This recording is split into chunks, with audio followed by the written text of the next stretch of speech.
Welcome in, ladies and gentlemen, to the Blue Heat Nation podcast. I'm Rob Pearson. Coach Ricky Woods is here, and Coach, the midweek update.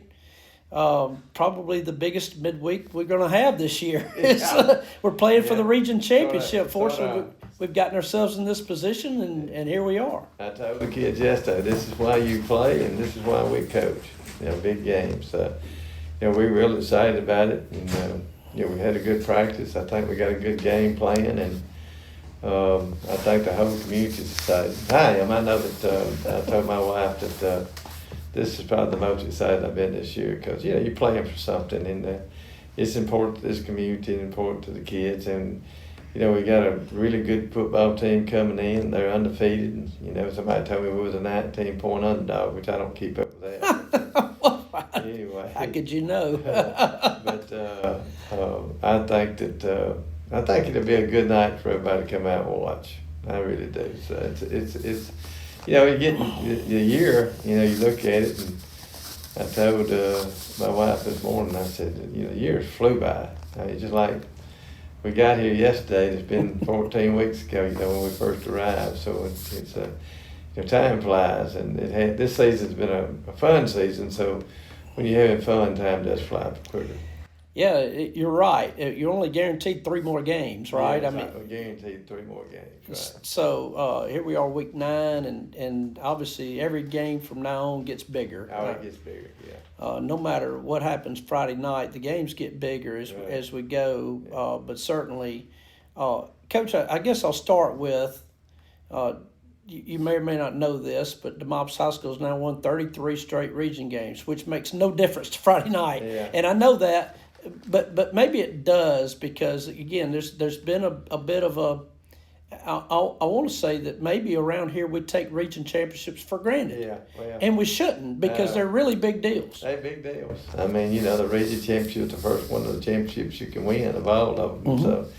So, I would think it would be it's a big deal to me everywhere I've ever been, try to win the region. And, you go back, and I remember the first one that I won, and I didn't win, my team won, but it was in, I go back to 1992. That's a long time ago. Yeah. So I think it was somewhere in that area. It was 1990, maybe 91. So, but I still remember it. We beat Kilmichael in the last game to win, upset Bruce as the 4th ranked team in the state, and to win the region, so it was a big deal.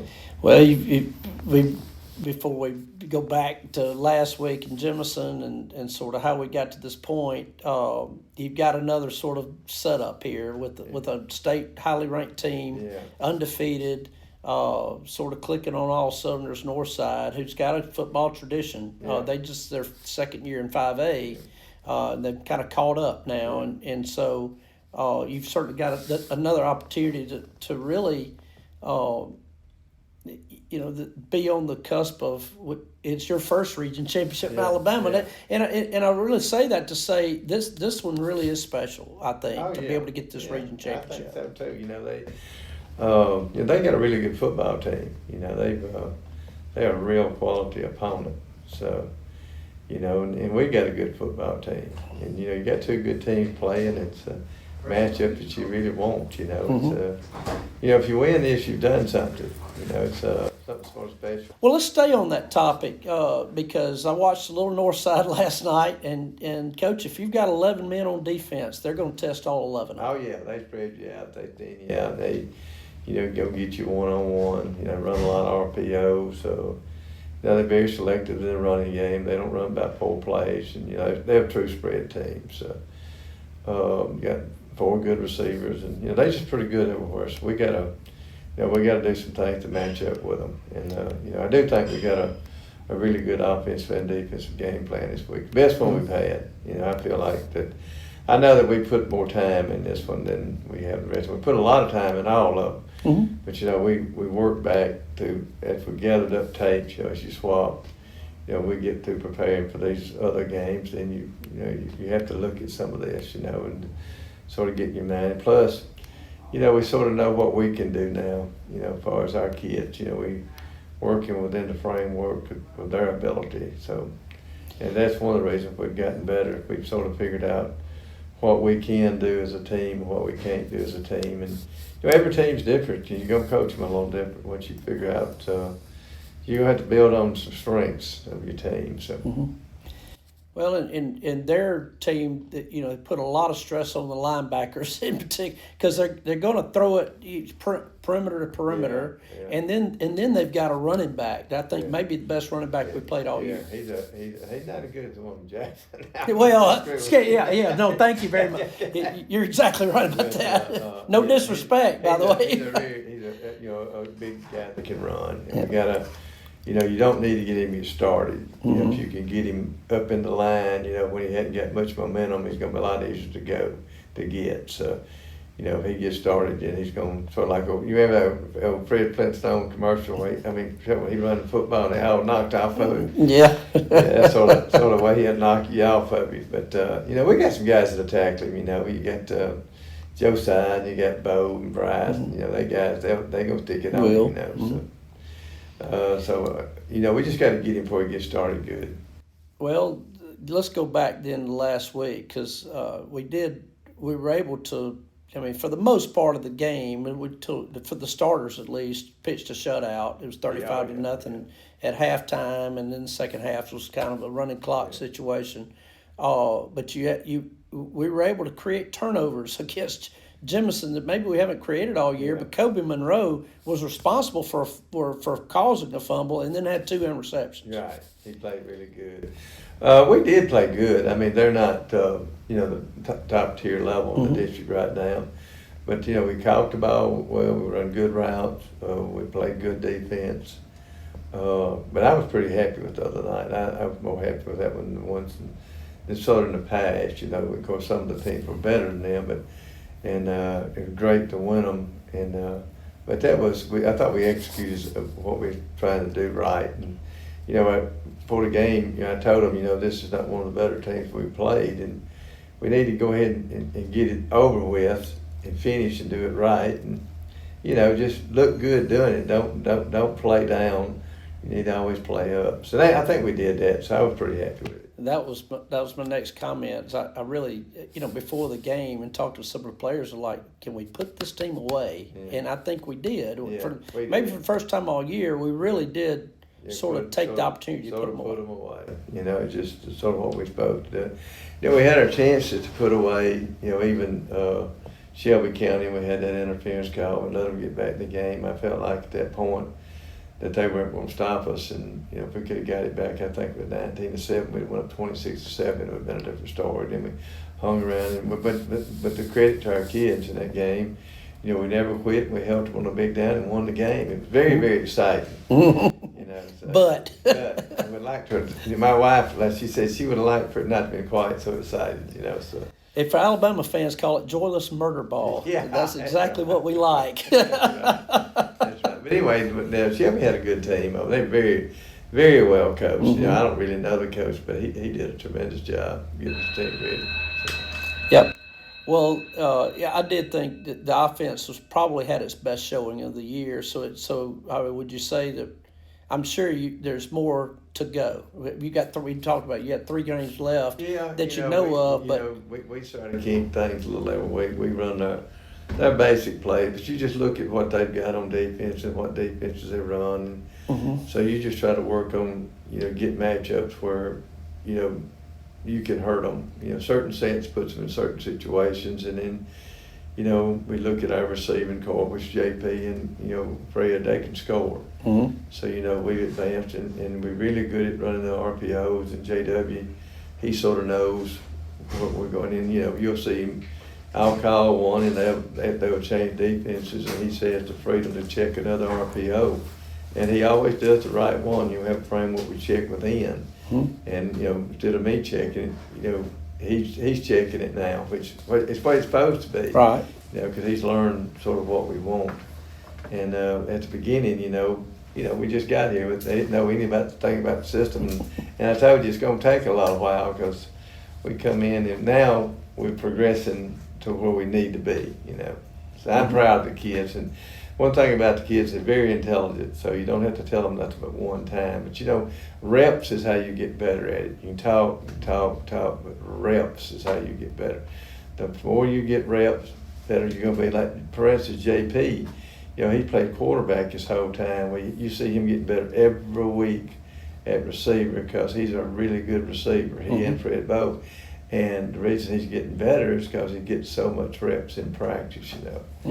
And, you know, he's really helped us, those two guys. They've helped the running game because people really can't crowd the box with those two guys out there, because if they do, we're going to score. We're going to try to score anyway. We're going to take shots, you know. Right. So they've done really well. And, you know, of course, our running backs have done well. But, yeah, we're pleased with our team where we progressed this far. We about as good as we can be right now. You know, pretty healthy. I know we had.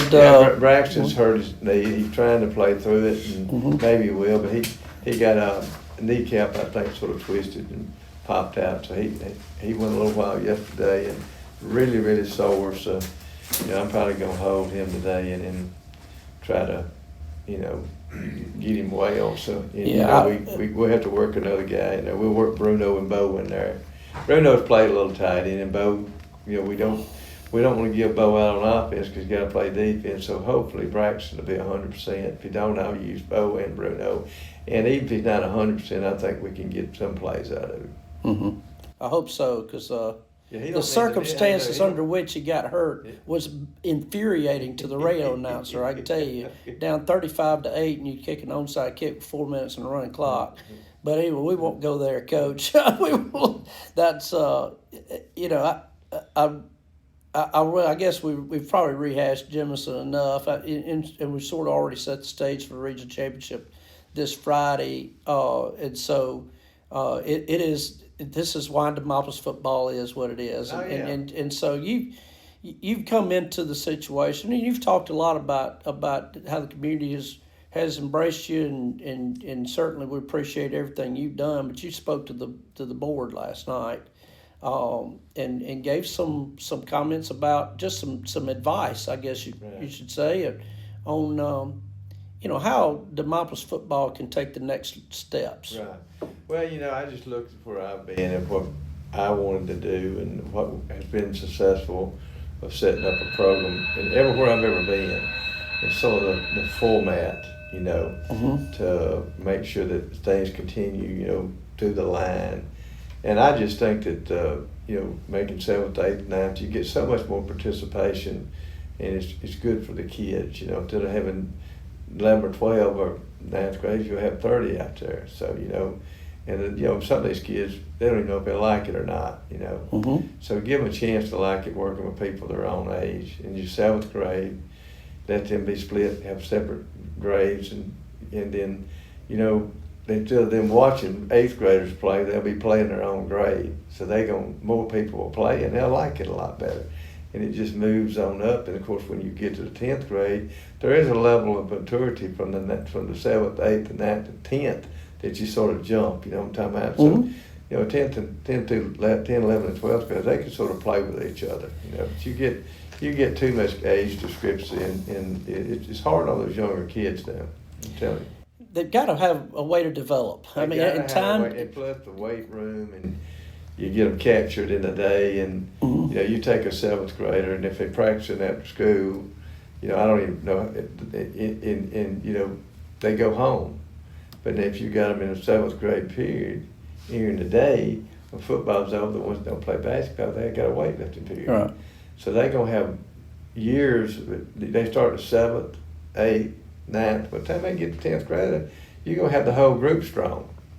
You know, that's what you're looking for. You know, I always said one time, a guy asked me who to bet on, and I said, well, you know, I'm gonna always bet on the bigger, the faster, and the stronger. And I may not win, but my chances are a whole lot better. That's what it's no secret to coaching. It's just you got to have great players, and you know, you got to be able to develop good players. You know, you can take a really good football player and make him better, but you can take an average football player and make him a good football player through the off-season weight program.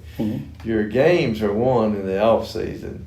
That's when you really get good preparing your kids in the off-season. One is they're going to get bigger, faster, stronger. plus it teaches them to be tough and teaches them discipline, because it's a lot of pain, and the harder you work them, the harder it is for them to give it up. Correct. So, I mean, that's what you're striving to do, Right. to have a real program.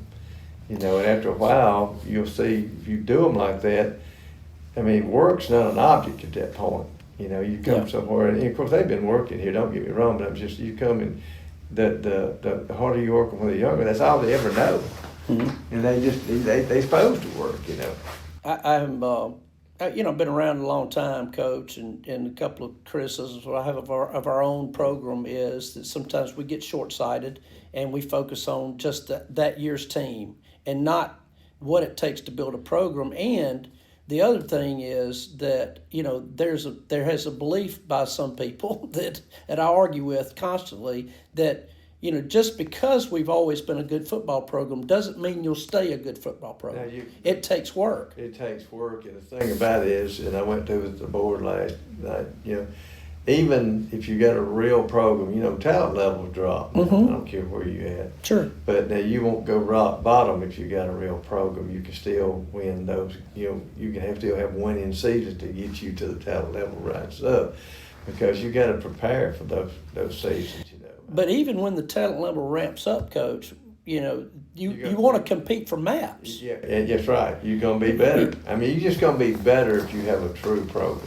Right. I mean, it's just, you know, you're making players better. Mm-hmm. So if the talent level's up, you're gonna make the players that have talent a lot better.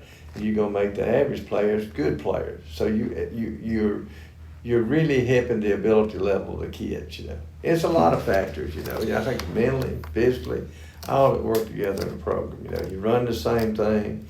You know, the more reps, so we go back to reps, with those seventh graders are just practicing playing, they just get mop-up duty. Well, they gonna get the reps and how many more reps are they gonna get in seventh grade? How many more reps are you gonna get in eighth grade? The eighth graders are getting all the reps, most of them in seventh and eighth grade usually.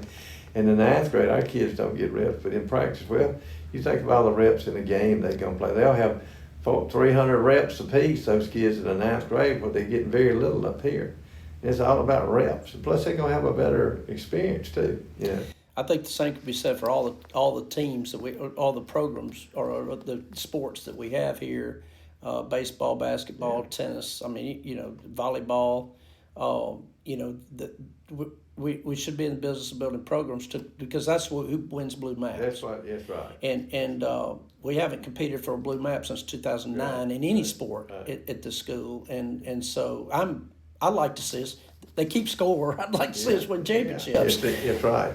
And this is a really good place. I mean, so much support in town, and the kids, you know, just been tremendous. Mm-hmm. So, but like I said, this year, you know, we just really had a team. You know what I'm talking That's about? That's right. You know, because the junior high, they run what they've been running. I had no influence because I'm not going to be here. You don't want to have to learn one system, then learn another, then learn another one. So you sort of beating against the bush. But you know, whoever comes in, they'll have their own system, and I'm sure they'll. You know, if I was coming back, I would have. Or if I knew I was going to stay, I'd have met with the junior high coaches, and we'd have the basic terminology, the framework, what we would be calling things. So when we got up here, and they heard 65, you know, we call Rocky Lucky, how we do a set red and blue. They didn't know what that was, you know, and I wouldn't have to teach that again. So that's sort of part of the program building too. So, but anyway, and Dr. Pugh will get somebody really good here. Mm-hmm. And you know, all I did last night was tell them sort of, you know, I've been at 10 different schools, mm-hmm. So that's the way I did it where I've ever been. Mm-hmm. So I just and it worked for me, and they asked me to tell what I thought, and so I went and told them. Well, from a position of experience, Coach, you've won state championships, and that's valuable to be able to share that. And thank you for taking the time to share that with the board last night and the community, because I know that our buddy Jay Reynolds recorded it and put it on Facebook. What you had to say, it's gotten over 2,000 views, and so a lot more than probably this podcast will get. So anyway, I do appreciate your. Well, yeah, it's been good. I'm telling you, it's been good for us, and you know, me and my wife talked to Ron and Peggy. Ron came with me, Mm-hmm. I'm going to try to get back and watch a basketball game, and I'm going to come back and watch some baseball games, Absolutely. We've enjoyed it. My wife has really, really had a ball. And she's not working. She plays with my dog, goes shopping all day, goes to the game. She really had a ball. But, and Peggy's, she when I called Ron, I don't know if I said this before, because Ron went with me everywhere. Yeah. Everywhere.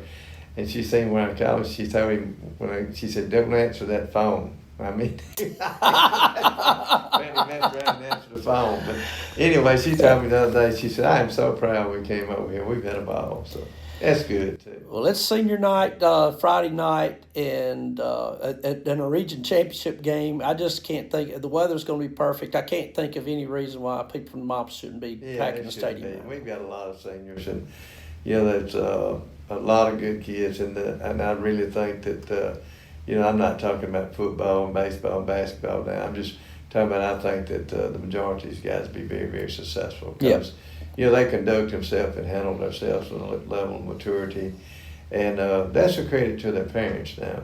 Mm-hmm. I mean, their behavior.